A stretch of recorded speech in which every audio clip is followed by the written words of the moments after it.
Three, two, one. Welcome to another episode of Small Talk on the Mats, everybody. You already know me, the host of Small Talk on the Mats, Alejandro Tagle. And thank you for tuning in to another episode. Thank you guys, sincerely. This is the 10th episode, making improvements, renovations to the episodes. So I hope you like what you see moving forward. Before I get to the questions, this is a solo episode. If you can't already tell, I want to thank everybody for the support. I sincerely and genuinely appreciate and thank everybody from the bottom of my heart for all the support you guys have been giving me. As any other business, it starts off small. I don't want to go off into little squirrel moments throughout this episode, so I'm going to try to stick to the questions and not jump off topic. But thank you to every guest who has appeared on my podcast so far. Let's see. Let me pop up the questions and we'll jump straight into it. But thank you everybody that's supported me with the podcast. Not only the podcast, but the business too. High Speed Warrior. Started from nothing here in my garage, as you can see where I'm doing the podcast. And yeah, man, thank you for all the love and the support. And without getting too deep into the thank yous, let's go ahead and jump into the questions, ladies and gentlemen. So usually I categorize all the questions for my guests. Obviously, there's no guest today, so I'm just going to go off of the questions that I received. No specific order. I'm just going to answer them as best as I can. And I hope you guys enjoy the fuck out of this episode. Usually what it is for the format of Small Talk on the Mats is me asking guests questions about their business, about their lifestyle, about their profession, etc., etc. And today's episode is going to be more focused towards me as a host and a business owner, because you guys have asked me a lot of questions over the years, and I figured I got a platform to answer these questions now, and I can openly answer them to everybody and everyone. So now you guys get to know a little more about me, the host and business owner of High Speed Warrior and Small Talk on the Mats. So without further ado, ladies and gentlemen, I'm going to answer your questions that you asked me. Shout out to Jocko and Jocko Fuel for these badass energy drinks. First question, let's get it started. Why did you start jiu-jitsu? Great question. I've answered this a few times over the years on public platforms, but I'll go ahead and answer it again. I don't mind. Why did I start jiu-jitsu? I started jiu-jitsu because of my son. In all reality, we made a deal together. And so let me give you the backstory. My son started wrestling at 3 years old. Then he moved on to soccer for a couple years. And then he moved on to taekwondo for about a year. After taekwondo, well, not after, but during taekwondo, towards the end of his little journey there, he started getting stagnant, started getting bored with his with the lifestyle over there. So he didn't want to do it anymore as far as like to his full potential. So I told him, okay, that's fine, that's fair. I'm not going to force you to do this sport, but you're not going to just quit the sport and not do anything at all. You're not going to stay home and play video games all fucking day. That's just not going to happen. So with that being said, I made him a deal. I said, look, son, pick whatever sport you want or activity that you want, and I'll make you a deal. Whatever one you pick, I will do it alongside with you, and I'll fulfill my promise to that. And he said, okay, fine, yeah. So I gave him, I don't know how long I gave him. I gave him a few days, maybe a week. And he picked jiu-jitsu. So that's why I started jiu-jitsu. I'm not going to go any further into that because I don't know what other questions I have. By the way, none of this is scripted. So I didn't have time to think about the answers. I'm just going off this. What is it you think about to break past the consistent obstacles that you come across? Great question. Okay, so this is, what is it you think about to break past the consistent obstacle. So every obstacle that I've come across, I always think of my family. That's ultimately what it comes down to. I don't think about anything else, right? You can have all the motivation in the world. I've heard Jocko say it a few times. I've heard Goggins say it a few times. You can have all the motivation in the world, right? But if you don't have the discipline to proceed with that motivation, then it's just simply that motivation. But the thing that I think about, the people that I think about is my family, right? I'm doing it for them, right? Everything I do in life is for them. I don't think about anything else. I think about my past, what I've been through, where I came from, not wanting to be another statistic in life, and being a first generation born in the United States of America, the greatest fucking country in the world. I have to make something of myself, right? And my family, my son and my daughter look up to me, not only as a father, but as a father figure, a role model, a a superhero in their eyes, right? So any obstacle that I come across, I do it for them. Nothing is going to stop me from accomplishing my goals for them, right? So that's what I think about. Next question is your favorite successful memories in detail. Holy shit. Okay. Man, we're off to a bang with these questions. Your favorite successful memories in detail. So I have a lot of memories, obviously. Everyone does. Um, as far as successful memories, I would have to say creating my family. And another one would be starting my business. Um, Creating a family is obviously a huge deal to me because I'm first generation born in the United States. And um, my son and my daughter are there. They're a creation of what I've done in life. And they're a fresh reminder every single fucking day of my life of what I've done to get to this point in life. So, um, that's one of my successful memories is creating my family, and another one is creating my business. So, I mean, I've done a lot of successful things in life, right? If you've kept up with me over the past whatever years, you've seen everything that I've fucking done and the go-getter that I am. But a successful memory is creating High Speed Warrior. That is it's a huge one for me. Like fuck, dude. Um I had no idea what I was doing when I did it, but I did it and I'm here today. So those are the two successful memories in the forefront of my mind when this question is asked. Okay, moving on. Troubling memory in detail. This aligns with how far you came. So it kind of coincides with the last question. Troubling memories. Um, okay, so I've had a lot too, a lot of those, a lot of ups and downs in life. Troubling memories in detail. Well, I don't know how much of this troubling memories you want me to go into detail with, because I don't want to give you a sob story. Um, but yeah, I've been through a lot of shit.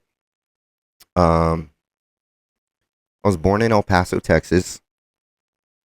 Again, first generation born. Family is from Mexico, both mom and dad side. And um, yeah, again, I don't want to go into too much detail, but yeah, parents went through divorce at a young age, at me being at a young age, and I went through what every fucking kid goes through with divorced parents. I'm not gonna knock either my mom or dad because I love them both deeply, and they've both been there for me. But when you have two people who no longer want to be together, and the result of that is them divorcing, and the kids have to go through that, that's just how life happens. Okay, my parents are not the only ones to go through it. I'm not the only child to go through it, but I'm just telling you from my point of view as a child growing up in that environment, I uh I went through some shit growing up. That is what it is. So yeah, it's troubling memory in detail. This aligns with how far he came. So yeah, I persevered. Uh, Again, I didn't want to be a statistic. So look where I am today. Look at everything that I've accomplished. Yes, I have flaws. I'm not perfect, and I'm still learning. It's life is one huge, beautiful journey, and you got to appreciate every moment, whether that's good or bad, because even the bad moments of life make you the person that you are. Now, you can become a shitbag because of those negative moments, or you can overcome those negative moments and come out stronger on the other side. And I chose to do the latter, and that's why I am the person that I am today. So, boom, fuck yeah. Okay, what do you do in the military? Okay, so I am my MOS, which is for civilians. It's your job. My job in the military is infantry. I'm an infantryman. I enlisted as an infantryman, and that's all I ever wanted to do. I had no other thought in mind. When you think of the military, the first thing that I think comes to people's minds is the people fighting in the front lines, like Saving Private Ryan type shit, right? I've always wanted to do that, and I'm not knocking other MOSs or other jobs in the military, but infantry is the fucking, you're the go getter, right? As we say in the infantry, you're either infantry or you support the infantry. And yeah, so that's what I do. I enlisted in the Army National Guard, been in for almost 7 years now, or past 7 years, 7.5 years now as of date today. And I re-enlisted.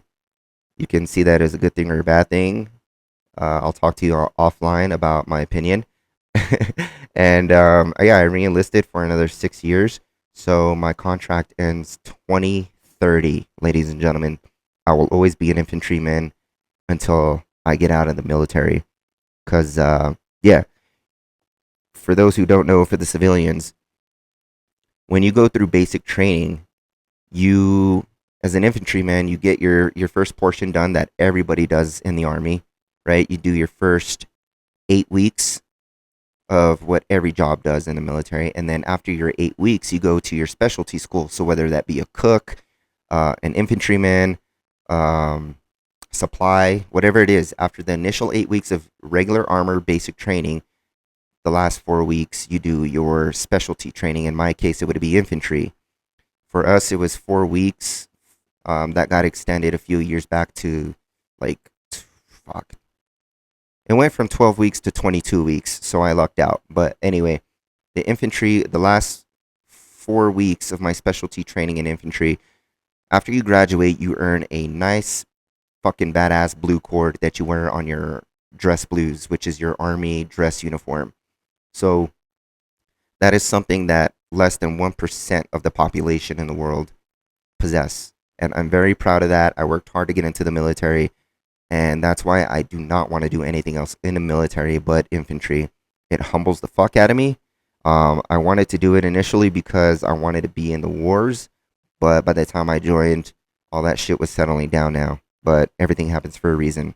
That is what I do in the military. I'm infantry. Okay. What challenges did you face when starting High Speed Warrior, and what kept you going through them? Okay, so High Speed Warrior.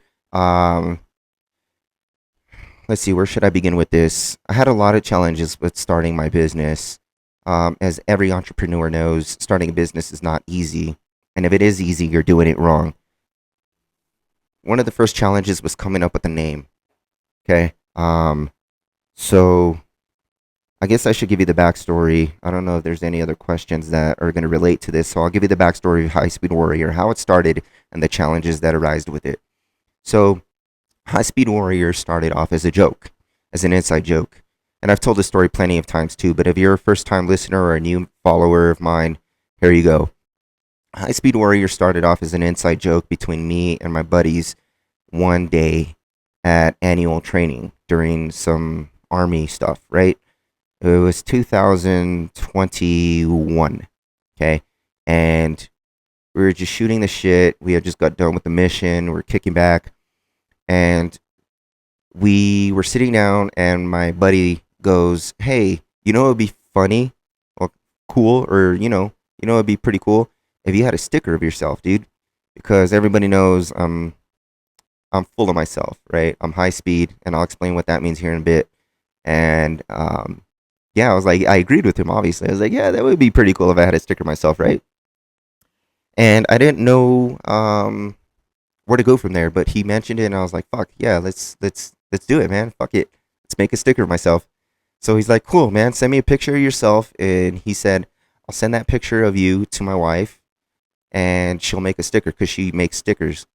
And he's like, I'll send it to my wife and she can make a sticker out of it. And I was like, okay, cool. So I sent him a picture of a picture that I had when I deployed to Africa, to Djibouti. And it was a picture of me holding my weapon. And a couple days later, he comes back to me and he's like, hey, the picture's done, the stickers are ready to go. Obviously, we still had to complete annual training and go back home. But he's like, he showed me the image, and it was a silhouette of myself. So shout out to them for making the sticker and creating this idea here. So, and then by the way, it's my buddy Escobar and his wife Marissa, who own Aaron Angel Artistry. So shout out to them. But they made the sticker and I fucking dug it. It was sick. And I sold the stickers, right?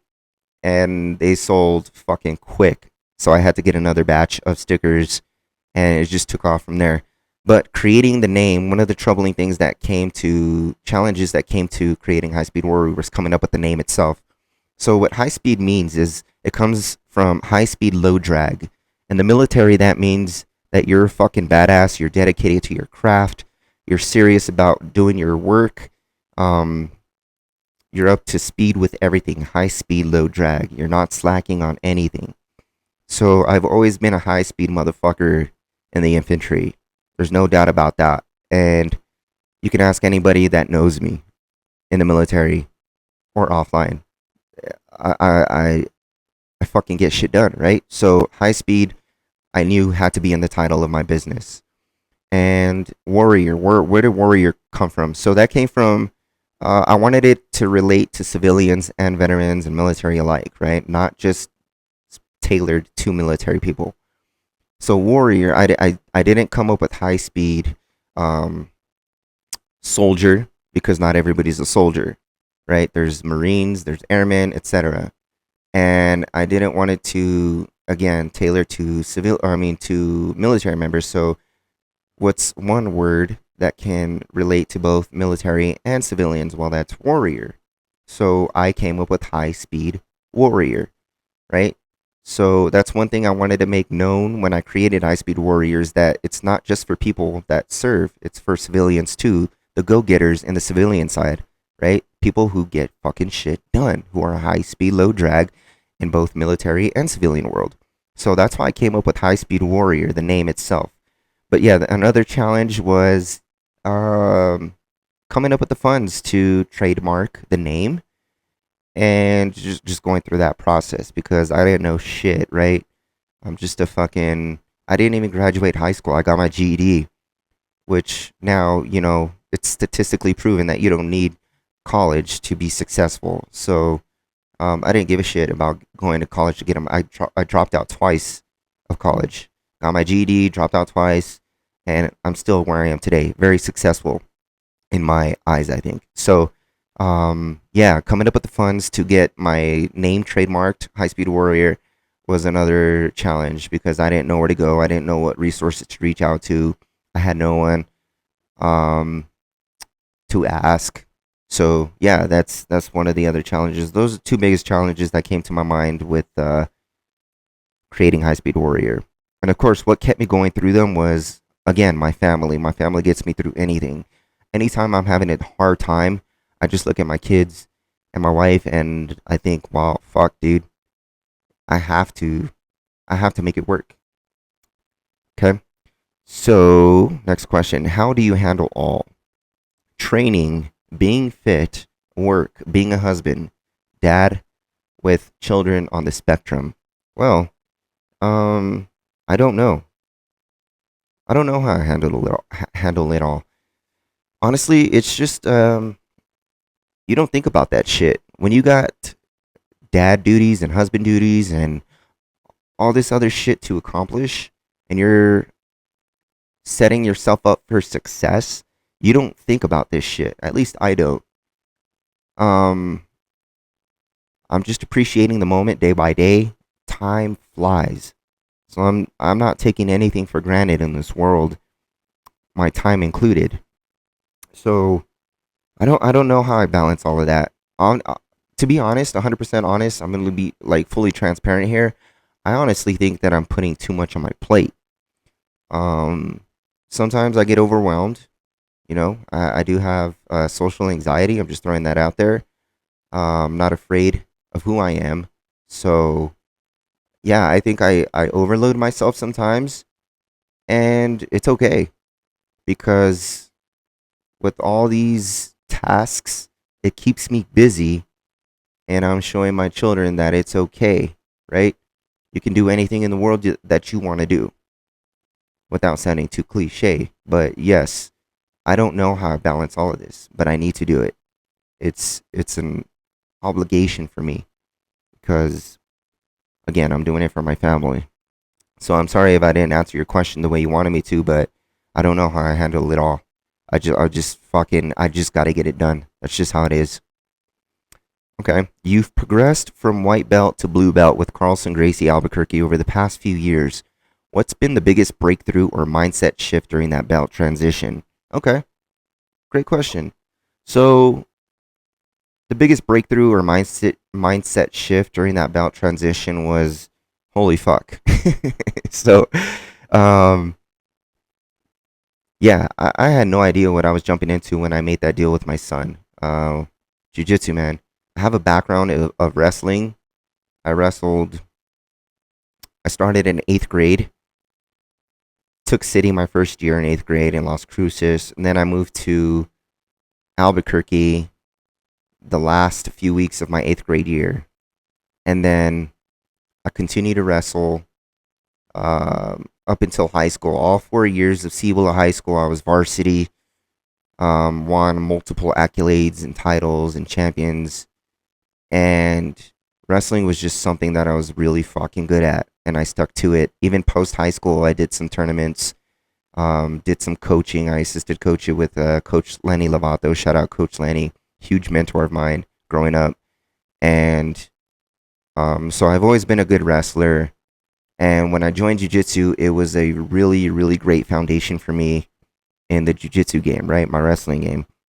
So white belt to blue belt was a mind fuck because I went undefeated as a white belt through Professor Daniel Sosa, and he had enough faith and confidence in me that I didn't have to be in the white belt journey for very long.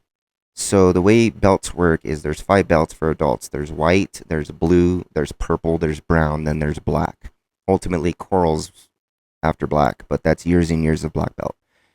Um, Before you jump to each color, so you start at white, you usually get 4 stripes before you move on to the next color. And the way you get a stripe is through progression and time. So I would say every 6 months to 12 months, you would get a stripe. Well, me, I only got 2 stripes for my white belt before jumping to blue. And again, my professor had enough faith and confidence in me to give me my blue belt very early in my jiu-jitsu career. And I don't blame him. I'm not here to brag. I'm just telling you my story and my mindset during this transition. I went undefeated as a white belt in competition. In competition, you don't have to compete. It's not mandatory to compete when you're training jiu-jitsu. But competing against other people is it shows you where you're at. All the training and hard work that you put in, it shows you where you're at competitively against other people that you're not training with every day. So again, I went undefeated as a white belt, fucking tore through competitions, and I got my blue belt. When I got my blue belt, I was mind fucked in a good way because um it's I didn't know what to expect, and I was proud of myself for putting in that hard work. And to me, I'll finish off with this. To me, it's not about the belt color, right? I've mentioned this a few times on social media. It's not, to me, it's not about the belt color. It's about the journey. I'm enjoying every moment, all the progression that I make, All the knowledge that I'm learning from other people, my coaches, my teammates, my professor, that's where it's at. It's not about the belt color. Because again, and I said this on social media, there's people are on it for the clout. They just want the black belt to look cool, right? There's plenty of black belts out there that fucking suck. I know there's a few black belts out there that I can beat. On the contrary, there's white belts that are really fucking good. They know what they're doing, and they could probably submit higher belts. So it's not about the belt color. Don't jump into that hype. It's about the journey. Enjoy the journey. Enjoy your progression, the skills that you acquire along the way. So, yes, enjoy the journey. Next question. What advice would you give your 18-year-old self? Okay, I would just tell my 18-year-old self to be consistent with what you do. At 18 years old, I was really fucking retarded. I hung out with a lot of bad people, wrong people, and the saying goes, you're an average of the 5 closest people that you're always around. Well, I was around a bunch of bad people, and I made a lot of bad decisions. And if I were to talk to my 18-year-old self, I'd tell him to find a better group of people to hang out with. People that are going to make positive, um, people that are going to make positive outcomes in your life, right? I would just tell him to be consistent with the positive choices that you make, and don't follow the crowd. Be your own self. Be your own leader. Walk the fucking path. Next question. Why do you like The Weeknd so much? Gravy. Okay. Y'all been waiting for this one, I'm sure. The reason I like The Weeknd, huge fanboy. As you can see, EXO and all of his albums right here. The reason I like him so I'm wearing a shirt too and a cap. The reason I like The Weeknd so much is because I relate to a lot of his material. The first time I heard The Weeknd was in 2011. I remember very specifically. I was chilling with one of my friends, and he was on. The Weeknd was on Drake's "Take Care" album, 2011, and The Weeknd was on 2 of the tracks. He was on 2 of the tracks. "Crew Love," which he sings the hook, and then he was on "Crew Love."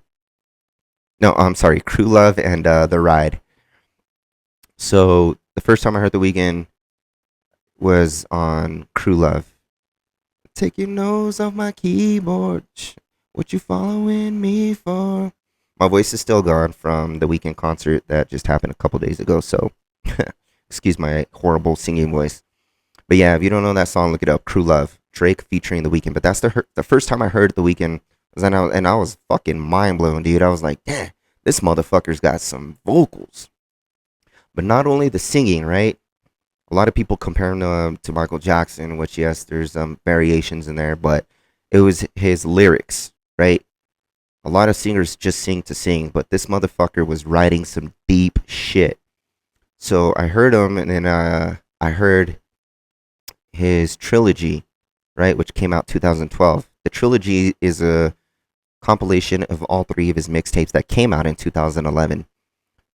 So this motherfucker was deep, man. He was raw with his shit, and I related to a lot of it. And I think I really got into The Weeknd in 2015 when Beauty Behind the Madness came out. When Beauty Behind the Madness came out, that's when he really fucking blew up. So I dove into it. I was like, why is this motherfucker blowing up? And I went back to 2011 when I first heard him, and I was like, yes. Why is nobody paying attention to him until now? And I went back to the trilogy mixtape, which is House of Balloons, Thursday, and Echoes of Silence. And dude, let me tell you, if you haven't listened to any of those fucking songs from the trilogy, go listen to it now and thank me later. But I listened to it, I backtracked all these years, even to Kissland, his first official album, and I related to everything he was saying. Like, being homeless, the drugs, the partying, like everything, the women, like everything that he was going through, I fucking went through. And to top it off, this motherfucker was singing about it. He wasn't rapping about it like every other motherfucker is talking about shit. He was singing it.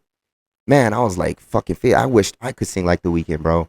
But yeah, the reason I like The Weeknd so much is because I related to every single fucking thing that he sang about. And it hit deep, man. Especially when I was going through it, dude. It was like my fucking savior, dude. Like, no joke. I was fucking, and that's why I connected so much to The Weeknd, man. And yeah, dude. It's from there. I just fucking.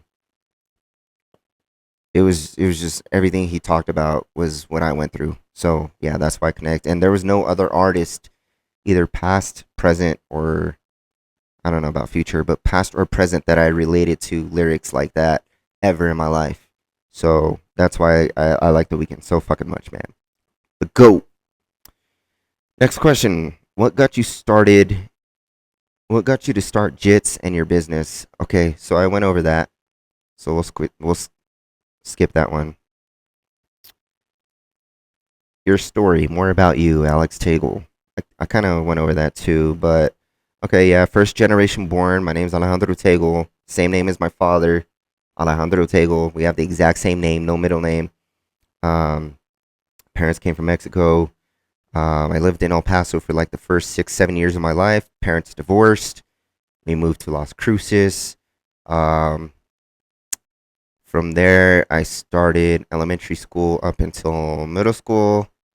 At the end of my 8th grade year, I moved to Albuquerque, and yeah, from there it's pretty much history there.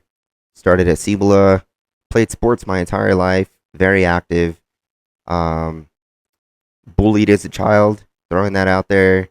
Um, Bullied about my size. I was a late bloomer, guys. Um, to put things in perspective, uh, my freshman year in high school, I was still only 4'9" and fucking 95 pounds soaking wet. I was a small motherfucker, dude. So I got bullied a lot. Um, Again, my I didn't really have a father figure. My mom remarried, but so I had a stepdad, but there was not really a connection there. I didn't really get to know my father until I would say 12 years old. Um, and it was not his fault that he wasn't in my life. I'm not gonna knock my parents. I'm not gonna dive deep into that, but um, my father wasn't in my life for the years that I needed a father. Um, Again, I'm not knocking him for that. It's not his fault at all, and he did a great job. But yeah, so 12 years old. I hadn't seen him since I was like 6, 7 years old. He popped back into my life at 12, and then from there it was kind of like squirmish, man. If he was in and out my life because he lived in like 5 other states away, and he was visiting me when he could, and we just made that connection. And yeah, I love my mom and my dad. You only get one mom and one dad in this life, and regardless of their situation, um, they both love me, and we all made it work up until this point in my life. So yeah, because I didn't have my dad in my earlier years, I got in a lot of fucking trouble growing up. Um, Again, hang out with the wrong crowd. And statistically, when you grow up without a father, you know that us motherfuckers get in a lot of trouble. We hang out with a lot of wrong people because there's no dad telling us to fucking check us. Our father's not there to check us. So, um, yeah. So I was a knucklehead. I got in a lot of trouble. Got arrested a lot. Ended up in juvie, and again, you would not expect that from the person that I am today because I didn't become the statistic. A lot of fatherless people do end up in jail and or on hooked on drugs. or worse, dead. So, um, fuck the statistics. I made it out. Love you, mom. Love you, dad. Next question. How do you define success in life at this stage? I define success um, by my children's success. Everything that they do in life that they're proud of, I'm proud of. Because I'm a, again, we just went over this. I'm a father figure to them. Both a mother and a father have very important roles in their kids' lives. So, to me as a father, I know that I'm doing my job by providing for them with their successes that they're accomplishing in life. So, anything that they do, anything that they're proud of in life, I find it as a success. I know I'm doing my job correctly. I know I'm filling in that role, and goddamn everything else, right? Because fuck all the bullshit, man. Like my business, me joining the military, um, winning medals, all that's second to none when I'm there for my kids, right? That's ultimately what matters to me, and I want them to be successful because I want to provide them with what I didn't have as a kid. So I do anything in my power to make it happen because I know what it's like, and I don't want them to go through that. It's rough. Next question. Fuck, man. That's a lot of questions, man. Thank you, guys. What goals do you have for your family and your jiu-jitsu journey in the coming years? Goals in my life for my family is to be able to hit a point in life where we don't have to worry about the next vacation or um, having to stress about, I mean, not that we are now, but we don't have to stress about the next bill or money or planning vacations. Because your average typical family vacations, what, like once, twice a year? My goal for my family is to be able to do it multiple times a year, right? I want to have and create those memories for my children. Again, I want to create things for them that I didn't have when I was a kid on a consistent basis, right? Multiple vacations per year, um, and just creating those magical moments, man. It's not always about material things, and I'm starting to outgrow that. I was very materialistic. I don't know why. I don't know the psychology behind it because I didn't grow up. We grew up poor, so I don't know why I was into materialistic things. And again, I'm trying to outgrow that, but I want to provide them with happy memories, right? Creating magical moments. And goals for my jujitsu journey. I just want to enjoy the journey, guys. Again, the belt color does not matter to me. I could be a blue belt for the rest of my fucking life and I'll be happy. And that's God's honest truth. So it's just enjoying the journey, taking in everything that I can, learning everything that I can, and just soaking in all the knowledge, whether it be from a white belt or a coral belt. I enjoy it all. What is your favorite jujitsu move? Ooh, my favorite jujitsu move. Hmm.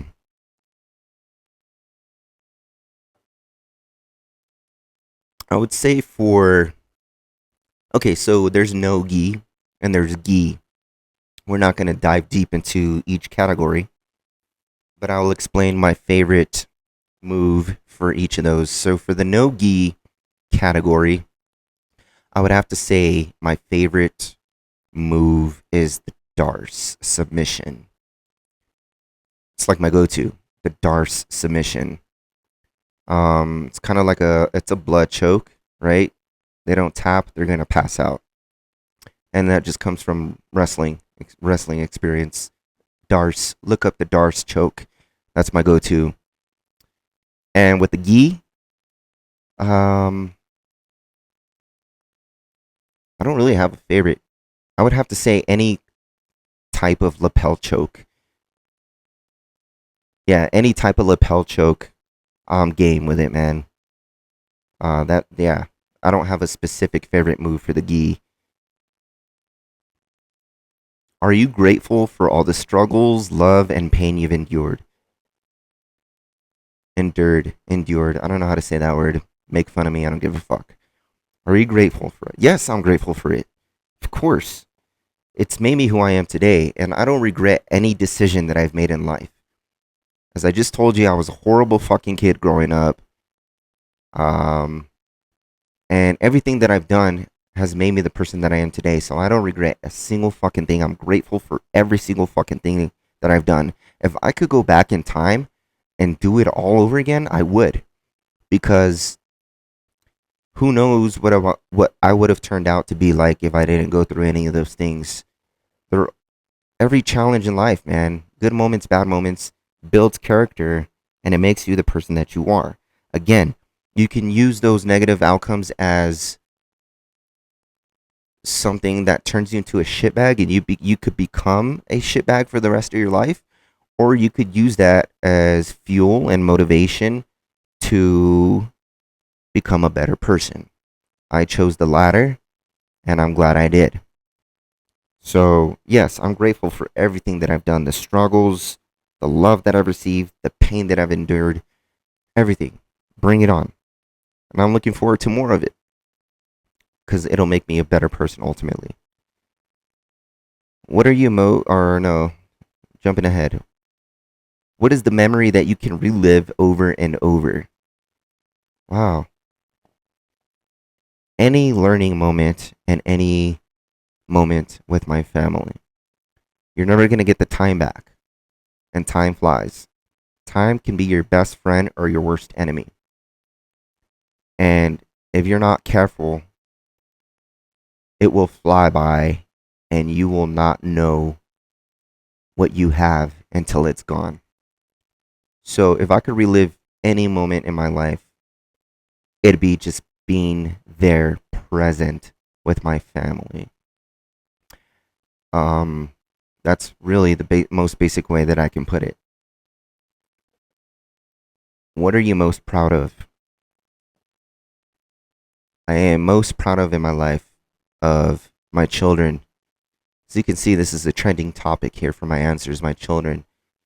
I'm most proud of my children creating this family that I have now today. I'm so grateful for it. I'm blessed, super blessed to be able to have two healthy, wonderful, beautiful children, especially because they both came out premature. They were both a month early. So to see them where they're at today, to see them doing the things that they're doing today just makes me so fucking proud as a father. And I'm so fucking proud of my children. Anything and everything that they do, right? It's a blessing. It's truly a blessing from the Lord Jesus Christ. Thank you. Next one. What is the best advice you have ever received? Man, you guys are killing it with these questions. I've received a lot of advice in my 36 years of life. So I can't really pinpoint. Actually, I lied. Okay. So I think the best piece of advice that I've ever received was from my father. At a very young age, I remember him telling me, because again, he knew I was a fucking knucklehead, and this is when we were trying to reconnect and shit. He told me, whatever you choose to do in life, be the best at it. So, whether it be a janitor, a police officer, a fucking garbage man, a fucking politician, whatever it is, he said, whatever you choose to do in life, be the best at it. So that was a huge piece of advice that I needed in my life at the time, because no matter what I chose in life, I was always like trying to be the trick of all trades, right? You can't excel at one thing. And yeah, I'm not going to dive deep into that, but yeah, it really stuck to me, and that's one thing that came at the top of my head right now as the best piece of advice that I've ever received. I'm trying to think of something else. Again, I've received a lot of advice over the years, both good and bad. But yeah, that's a big one.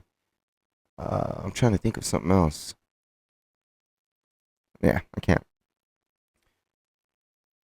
What is your favorite memory on the mats?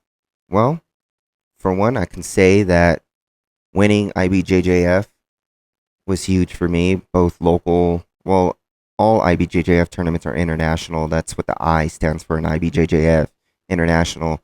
But the one here in Albuquerque that I did, and the one in Phoenix that I did, um, both as blue belts, really established myself as a blue belt locally and out of state.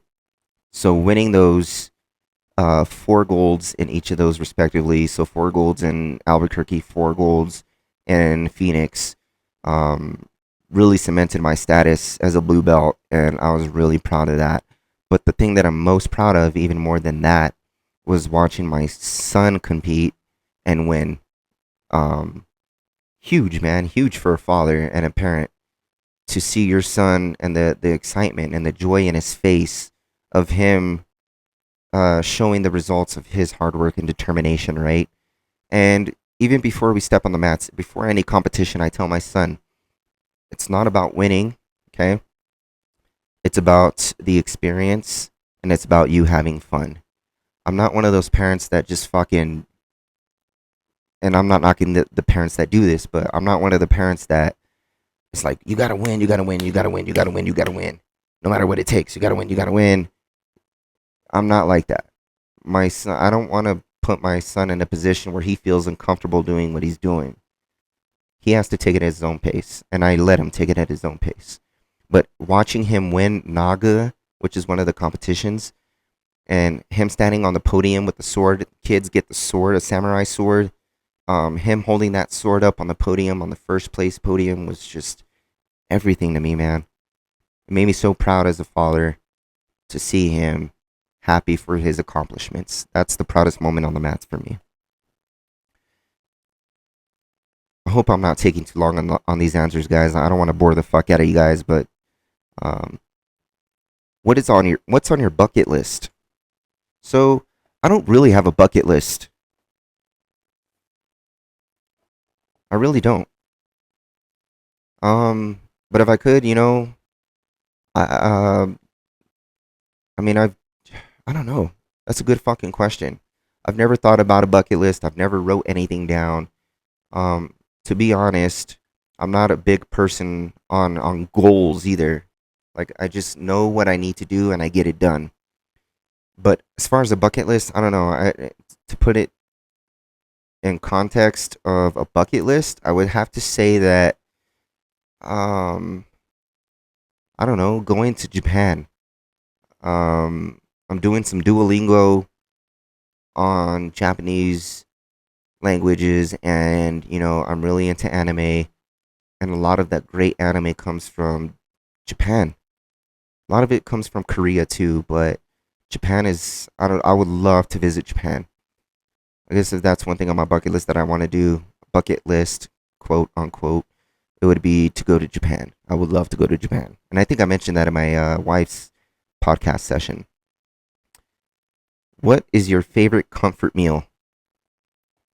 Damn, man, you guys kill it with these questions. Comfort meal? Hmm. Okay, so I really love fucking steak. Um, I'm a sucker for ribeye. There's no wrong time in the day or the year to have ribeye. I'll fucking eat ribeye any fucking time. You name it. Sirloin. Man, just meat, man. Fucking bacon, any type of meat, man. Um, but as far as a comfort meal, I would have to say tamales, man. Tamales. I'm not talking about new Mexican tamales. No, no, no, no, buddy. I am talking about some old school Mexican tamales, like my grandma tamales, bro.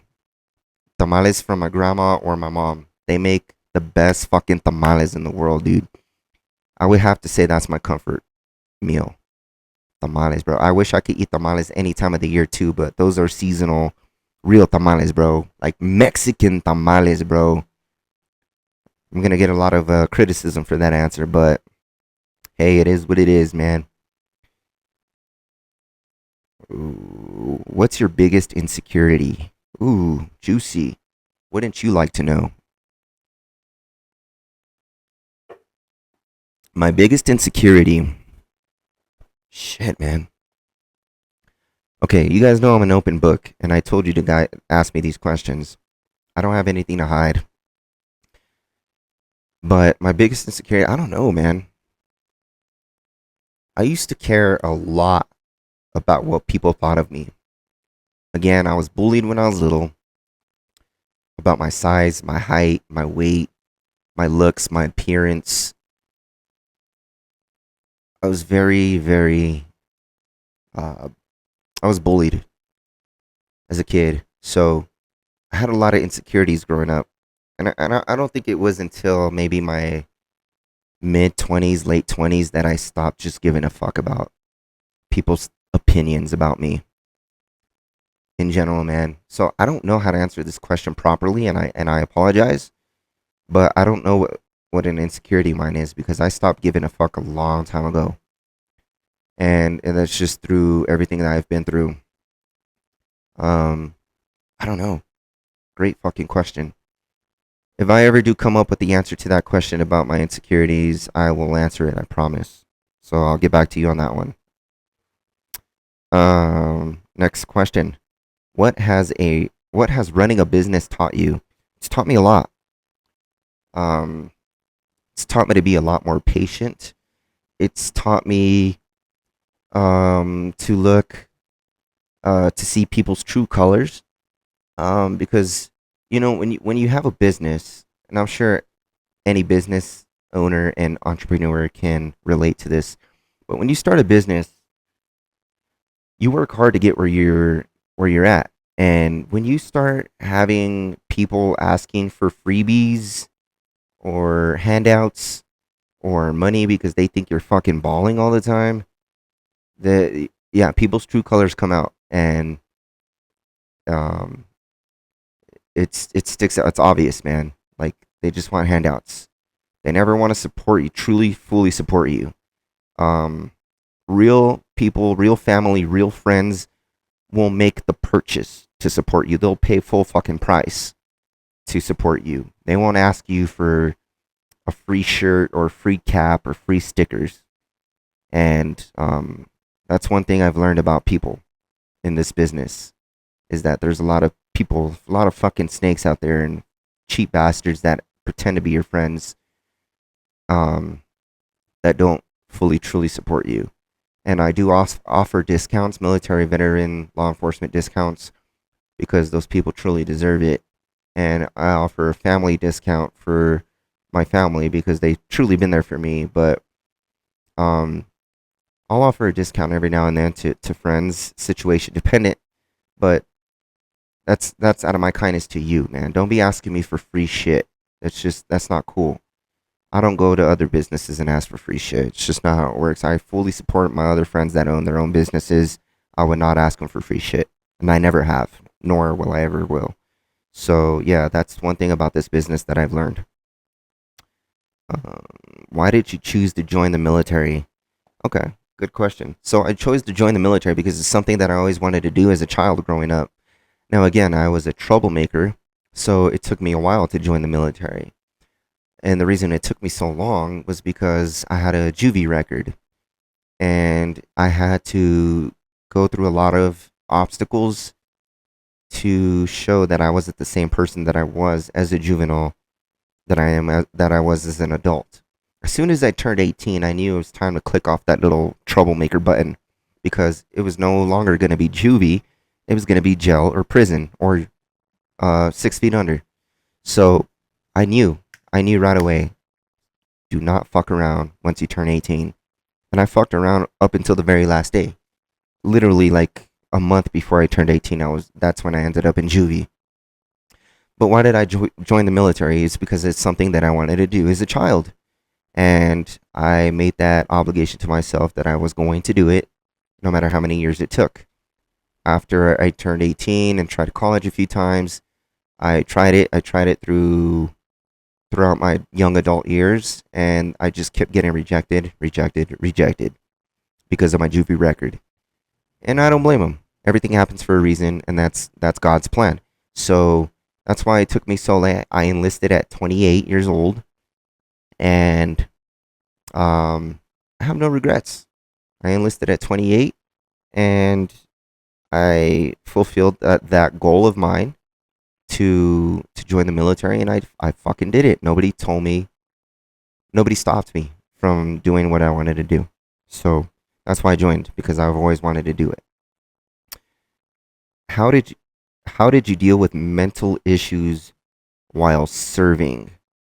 Do you struggle with them now? Oh, yes. So, okay. So I'm still serving. Um Man, this is a good question. We're getting into the nitty-gritty here. So, yes, I have PTSD.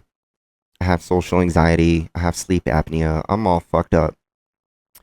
And I've never used any of that as an excuse or as a sob story. Most of you probably didn't even know that until now. So, yeah, before I'm not a very empathetic person or sympathetic person. And again, I'm trying to work on these things. But before I started struggling with these issues, um, little did I know I had them the entire time, because I've it's been service connected, but I've had PTSD since a child. Little did I know. But yeah, so I never took mental health seriously. I always thought of it as like pussy shit, right? Up until when I started struggling with it, then I was like, fuck, man, this is a real thing. So now I'm a huge advocate for mental help, mental issues. Um, and again, I'm 100% transparent. I'm not hiding anything from you. I am taking medication for it. I am going through therapy for it. I'm trying to become a better man for my wife and my kids. I'm trying to connect closer to God, and I'm working on myself. But to answer the question, um, I dealt with the mental health issues by seeking help. I put it off for the longest fucking time because I was so machismo, and I didn't want to be a pussy, right? I didn't want to be a little girl or a coward, crying and asking for help, right? Um, I'm not a very communicative person.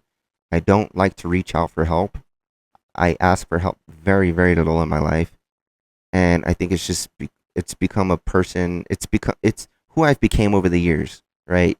But yes, that's how I'm dealing with it now. I still struggle with it now, but again, I've never used any of my mental health issues as an excuse for anything in life. It's prevented me from taking some jobs in life that I wanted. That's okay. I've accepted that, and it's benefited me in some ways. But I'm never going to use my mental health issues as an excuse for anything in life. And this is not a sob story. So, great question. Next one. What's the hardest part about having a family and deploying? So, it was very rough. I've only deployed once out of overseas, and it was to Africa, 2019 to 2020. It was very hard because COVID happened during that time frame, and it fucking sucked. My kids were very young, and I think that's part of where the service connection comes in for the where my PTSD and social anxiety arose and just worsened because I was away from my family. I was isolated. Having to know that my family was here in United States of America dealing with the dumbest fucking shit in a blue state was just horrible. And I'm not gonna dive too deep into it, but we all know what, you know, COVID turned out to be. But seeing them suffer and go through this shit without me being here physically present with them hurt me a lot. and I didn't want them to deal with this shit on their own, especially with my wife taking care of my two children on her own, pretty much. I mean, yeah, she had the support system, but she most of it was here on her own, having to deal with my two children during COVID. Is just unexplainable. And then me over there isolated away from my family and pretty much like cabin fever, man. I'm not gonna beat around the bush with you guys. Like once COVID happened, it transported over there to where we were stationed at, and it prevented us from doing a lot of activities and extracurricular activities, and they shut down the entire base. We couldn't do anything anymore, and it was just frustrating. So on top of seeing my family struggle and going through this dumb shit over here in New Mexico, I was going through it over there too because I couldn't work out anymore. We couldn't go out to fucking have our beers anymore. We were on lockdown. Like, it was just stupid, man. And we were isolated. And that kind of gave me a cabin fever feeling of fucked. I can't do anything now. So, yes, it was painful for me internally. Um, so yeah, it was. I think that was the hardest part about deploying was COVID happening while we were gone. What's what's the gayest thing you've ever got caught doing? I'm sure this is related to the military questions that are before and after this, dude. For those who don't serve, okay. So the gayest thing I've got, dude. It's the military. We do gay shit all the fucking time. We're if you serve, you know what I'm talking about. But if you're a civilian, this might be a little weird to you. But we fucking do gay shit all the time, and I mean we're always talking shit, right? If you're easily offended, God bless you, man. Because if you catch us in public talking to each other, you will get offended. We're always fucking bashing on each other, talking shit to each other, talking down on each other, and you always have to be the one with the last word and the one up on them. But we're always fucking acting gay, man, and there's no like insecurity behind it, man. It's just the way the bros roll, man.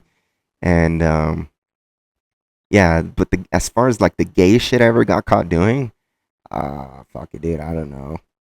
We're always doing dumb shit, man. We're always, I don't know, dude.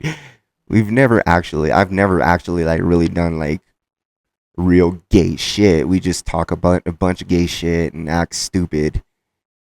So yeah, I mean, I hope that answers your question. That's a good one. Next one. Did you get any Article 15s? No, never in my life. Never in my life have I got. For those civilians who don't know what an Article 15 is, an Article 15 is basically like if you had a job, a civilian job, that's like you getting written up or suspended or something for doing some dumb shit like insubordination or breaking a piece of machinery and you get wrote up for it. That's kind of like an Article 15, but you deal with the UCMJ, um, which is the Uniform Code of Military Justice, and yeah, you could get in big trouble. But on Article 15, I've never got one. I've never been written up in the military. Um, I've gotten smoked once, and that was not on my fault. That was not my fault. I know a lot of people say that, but to civilians, getting smoked is getting punished for your benefit, right? So let's say, for example, you're tasked to do some cleaning up in the restrooms, but you get caught fucking around in your car and you're taking a nap. So your sergeant is gonna smoke you, which means that he's gonna make you do some push-ups, whatever it may be, push-ups, sit-ups, some type of workout, as a punishment for not doing your task and fucking around. So that's getting smoked. So I've only been smoked once in my military career. In the 7 years that I've been in, I've been smoked once, and it was a wall sit for like a few minutes because my battle buddy was fucking around. But it was minor shit. But that just shows you who I am as a soldier. Like I really don't fuck around with dumb shit like that. And Yeah, so I've never received an Article 15. I've never been in serious trouble at all. And the last question, guys, we've reached the last question. If you haven't, tell us about your military career. How was basic? Okay, so, oh man. Okay, so basic was a piece of fucking cake to me. Okay. I enlisted at 28 years old, and I was smoking the dog shit. Not like literally smoking the dog shit, but I was making the younger kids in basic look like fucking kids, man. I went in. I've always been active. I've always been in shape. Um, I've always been a go-getter. So basic was a piece of cake to me, man. And basic. I went in at 28 years old. So all these, that's not really normal. You usually go to basic at like 17, 18, 19, 20 years old, right? And those kids are still living with their moms. They haven't really experienced life outside of school. So to them, like they're getting caught with their pants down when they get to basic, right? I mean, I've seen fucking kids cry. I've seen kids piss their pants in basic. Kids fucking shaking, not knowing what to do when a fucking drill sergeant is in your fucking face yelling, spitting in your fucking face.